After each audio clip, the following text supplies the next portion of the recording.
Hey YouTube, how's it going? Royce here, back for another reveal from the Curious Journey Legends of Runeterra expansion. I hope you are doing well. So today we're going to do some more card reveals, reactions, and some early first looks and assessments at the cards. But first thing is, I might owe y'all a little bit of an apology. In my last video I said that Gnar was going to be coming out today, but now it's looking like there wasn't a video posted right at 11 a.m. on the LOR news site, and I got a quick glance at a few of the cards that Mobalytics has started to reveal. Just card names, no effects or anything like that, and Gnar is not among them yet, although they're still just trickling in.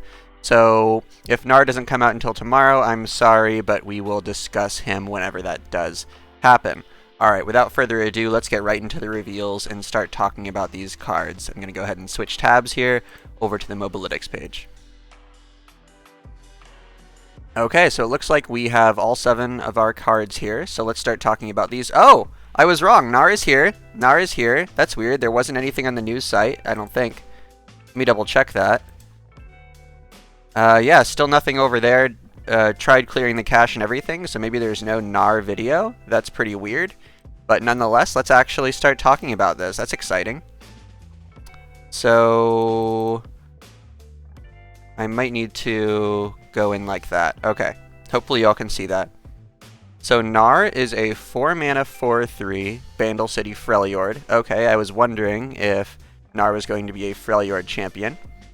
Create a Pokey Stick in hand, where if you have one, reduce its cost by 1. Huh. 4-mana 4/3 quick attack that gives you a Pokey Stick, or if you have one, it reduces its cost by 1. You know what this seems like? This feels very, very similar to Unleveled Echo. The differences are that Echo gives you a Time Trick instead of a Pokey Stick, but Echo's Time Trick is fleeting. Echo also has 1 health lower, and Echo doesn't have the ability to reduce the cost of your fleeting time trick. Round end, you've damaged the enemy nexus this round. Oh, so Gnar is very easy to level. Okay, so you play your Gnar, you swing with him, he usually survives because of his quick attack. 3 health is a little bit harder to interact with than 2. You get a Pokey Stick, you poke face, you draw a card. At round end, your Gnar levels up into Mega Gnar. Nice, the name changes.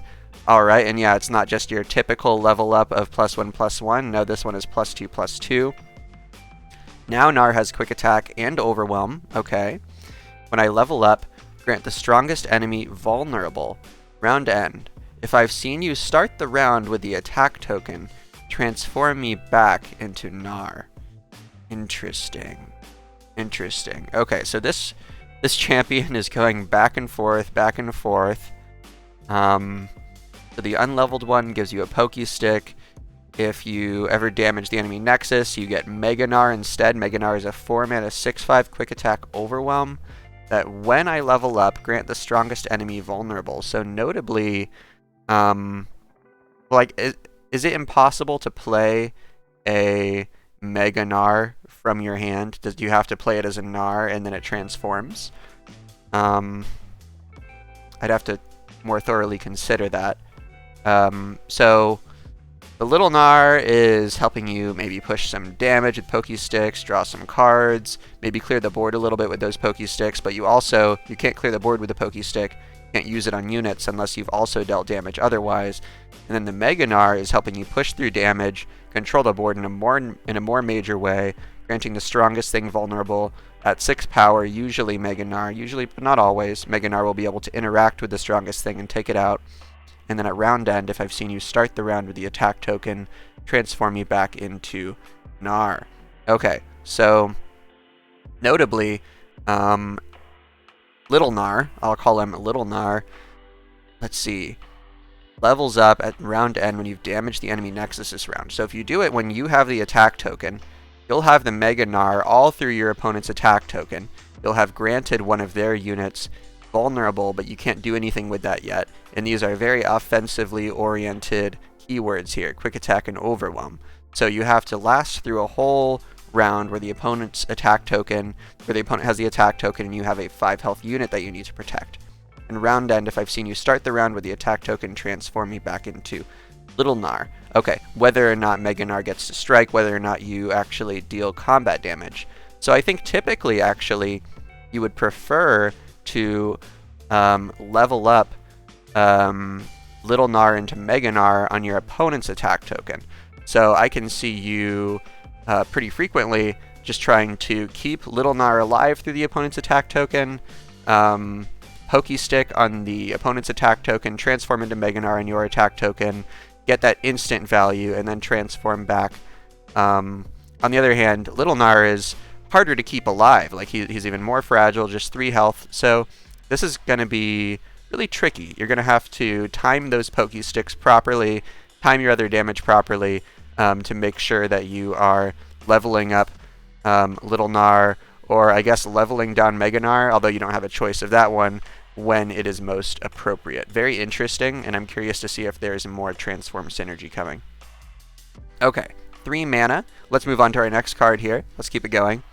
Wallop is a 3 mana fast speed spell from Bandle City that says deal 1 to an enemy and stun it.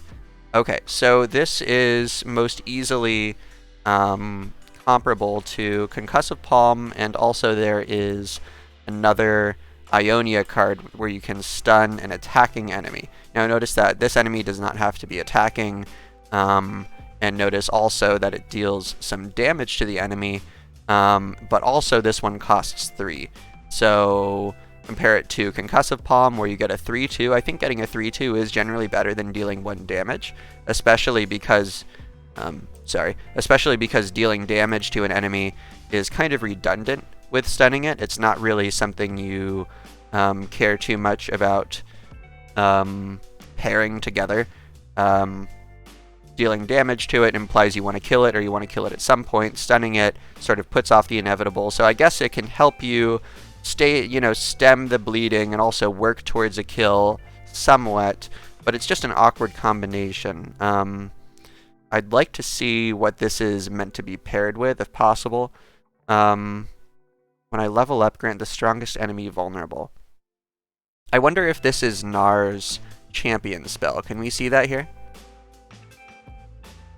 So one use case for this actually is to grant an enemy unit vulnerable and challenge it with Mega Gnar while also walloping on the stack. So that will have the benefit of letting you push through more overwhelm damage for lethal, but on the flip side, it will kind of waste the stun. Otherwise, you're just using the stun offensively to push more damage, and it won't actually kill the unit.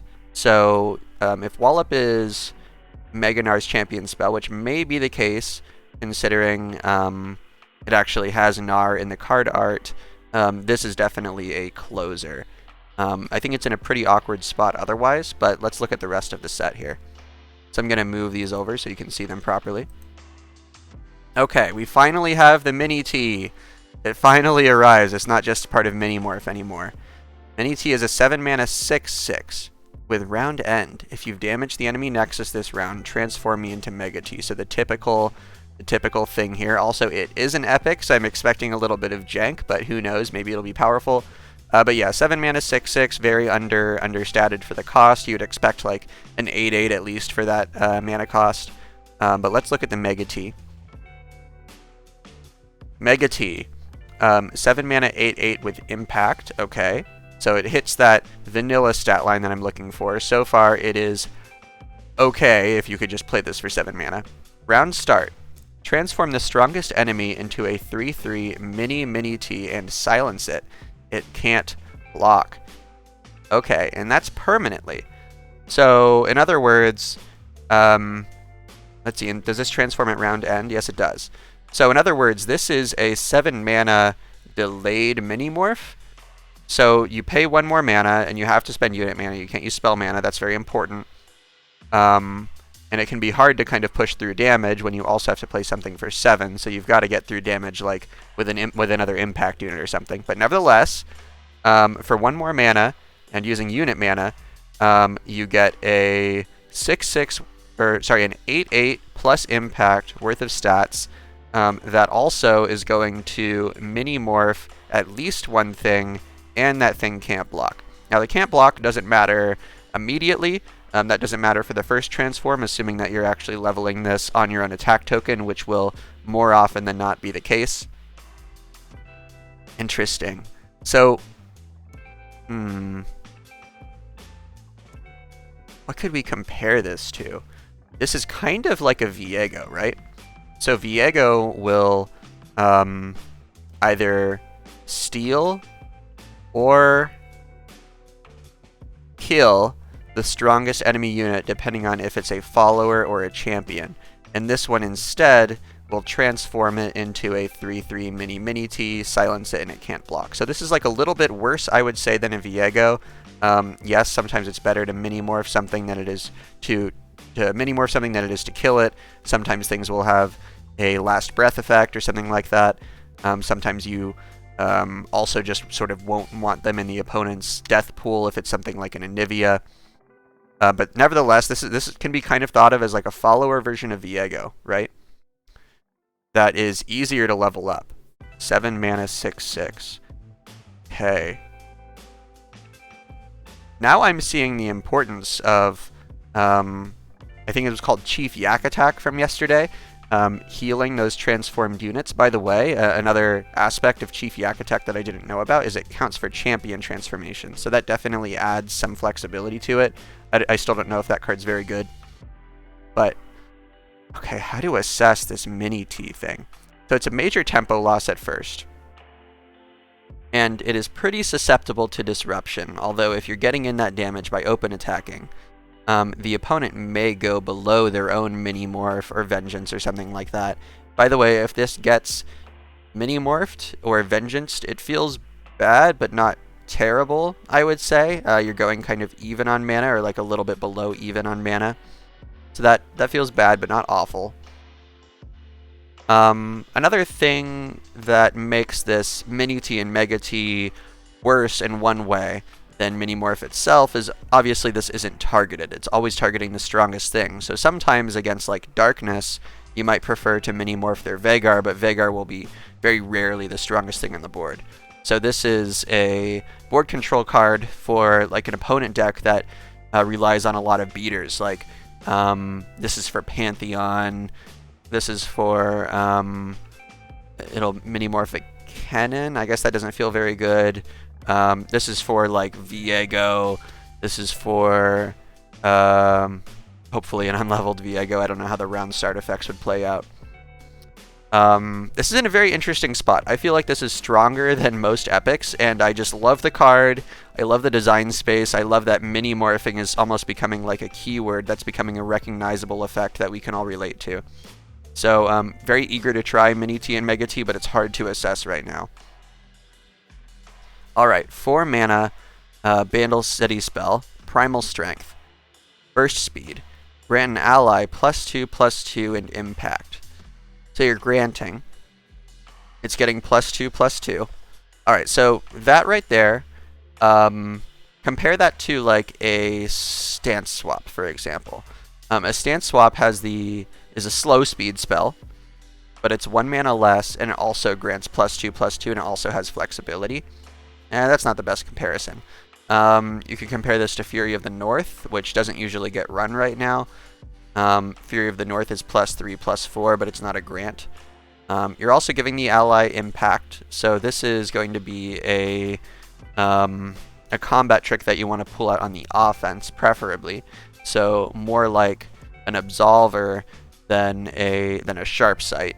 I mean, not necessarily. You could pull this out in the defense, and then you don't get immediate value from the impact, but hopefully you will later.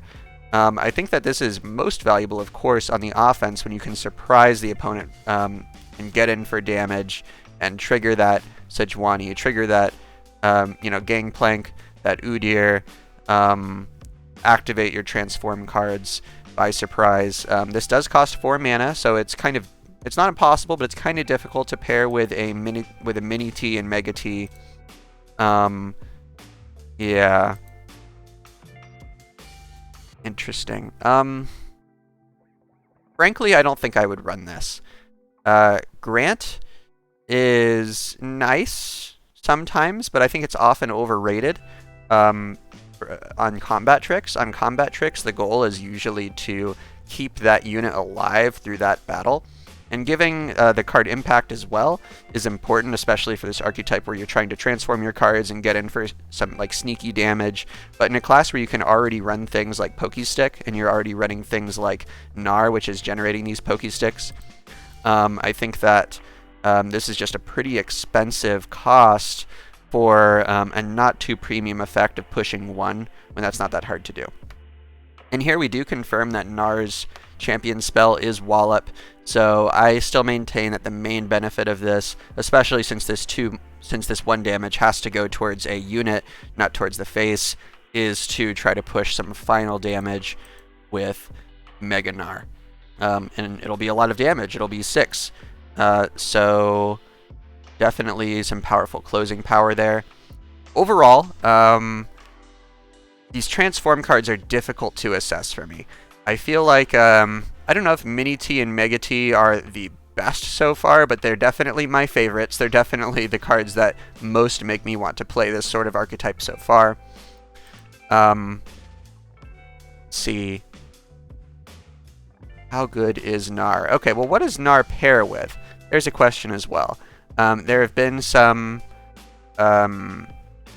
suggestions that Gnar might pair well with Udyr, and we do see some of that because Gnar generates these Pokesticks, which help you go face, and then also the Overwhelm damage helps you go face as well, so Gnar can help you kind of get your Udyr level up condition going. Gnar might also be a decent target for one of your stance swaps. Regeneration on Gnar would be great, since you want to keep it healthy so it can continue to generate value and continue to push damage. The Overwhelm is useless, but the stat buffs might be good. It feels kind of slow. Like every other round you're dealing you are usually killing something and potentially dealing some damage with Mega Gnar. And then every other round from that, you're maybe dealing like 1 damage to face and killing something with Gnar's quick attack. But this doesn't grant something vulnerable, right? So they can just chump block this or take some damage. Probably chump block it. And this, like, it feels like a pretty slow engine. It's interesting that it's this is sort of an out-grindy feeling champion that's also sort of pushing some face damage as it goes. On the other hand, though, I was not really in the game when like that Shurima Overwhelm deck was big. I think it was running like Renekton and Ruin Runner and stuff, and I definitely would have underestimated that kind of strategy if someone had shown it to me back then and I'd never seen it play before when it was apparently quite good. So yeah, this is difficult to assess. I think that its baseline value is quite low if this just gets like Buster Shotted or something, and we will be seeing some more Bandle City soon. However you feel about that, Bandle City is getting it's being moved up to parity with the other regions. So yeah, this is very susceptible to like Buster Shot, very susceptible to Thermo Beam, Get Excited, Black Spear, just like everything that's around 3 or 4 health. But it feels like I like generating the card draw. You can't deny the value from that. It's not just about the level up condition. You're also refilling your hand. And Bandle City decks, generally speaking, like to swarm. Picking up more options is never bad, especially in a class where you need to continue. Like, it already has a lot of value, but you want to keep putting things on the board. And yeah, Mega Gnar, especially paired with this Wallop, is a force to be reckoned with. So yeah, I don't really know how I feel about this. What do y'all think about Gnar? How strong do you think Gnar is? What do you think Gnar will be able to pair with? What other regions? Are you going to go Bandle City Freljord, or are you going to go something else? Let me know in the comments. I'd really appreciate that. Wallop, I'm probably not going to run this card in my deck. As a champion spell, it's sometimes going to be very good. Sometimes you are just going to want it for the stun. Other times you're going to want it to push some damage with Mega Gnar, but I think this is just sort of an awkward combination of effects that I don't really like. Minitee and Megatee, Man, these cards are hard to assess as well. So one thing we have noticed here is that Gnar's effect, Gnar's level up condition, does not rely on transforming other allies throughout the game. So that was going to be potential additional value, potential additional power that these transform cards have if you just need to run them to get a big payoff with Gnar. Since that's not the case, I think that they sort of remain in their awkward position. Yes, that one that's kind of like a stronger, it's not Iron Ballista, is it Siege Breaker, whatever that card is that deals 1 damage per turn in Noxus. Yes, it's a stronger version of that card, but that card's kind of bad.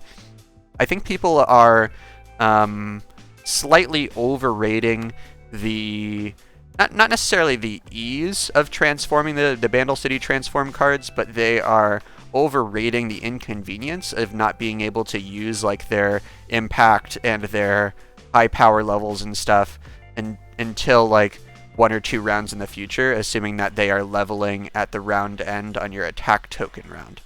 So overall, the transform units I still think are a little bit sus. I still wouldn't run like the 2-drop. I saw people saying the 2-drop is great. Oh, it's a 2-mana 3/4. Yeah, like 2 rounds from now, you know, when it's actually, for it to be actually meaningful. I'm still not really seeing those as an archetype. There are a few that I'm seeing, like the one that's like Siege Breaker. Yeah. The one that draws you a card, the 4-mana 5/5, I think it also has regen and it draws a unit. Feels pretty strong to me. But when we're talking about the Bandle City ones, I don't know. They might be good, but they're not as good as people are saying. That's my take. Primal Strength is too expensive for its effect. You have too many other ways to deal damage. You don't really need this. This is overkill. And Gnar's Wallop, that's just a champion spell. So, yeah, one final assessment. I would give, if I were to rate these out of 5, I would give Gnar like a 2.5 or 3. I would give Wallop like a 1.5. I would give Minitee and Megatee like a 2.5 or 3. I don't really know if these cards, like, how well does this card fit into a deck? That's the question. This is a very controlling card. If you can find the deck for it, I think this could be like really crazy, and if the opponent doesn't have an answer, they are in big trouble right away. But where does this fit in? It remains to be seen. I'm still going to give it like a 2.5 or a 3 just because I'm so excited about it. Primal Strength I would give like a 2 out of 5, and Gnar's Wallop, as a champion spell it's better, but as a collectible card in your deck, I'll give it like a 1.5. So there are the cards right there. I hope you enjoyed this champion reveal. I think that if nothing else, these cards like Gnar and Minitee and Megatee make the transform archetype sound like a lot more fun to me. They really incentivize me to try the deck and to, you know, prove my early assessments right or wrong. Before this, I really wasn't interested in the archetype, and now I am. So kudos to Riot for that, but it remains to be seen how strong they are. Alright, if y'all enjoyed the video, a like on the video would be appreciated, as would a subscription on the channel. And if you'd like to see me live, you can visit me at twitch.tv/RoyceGaming. That'll do it for today, but I will see you tomorrow.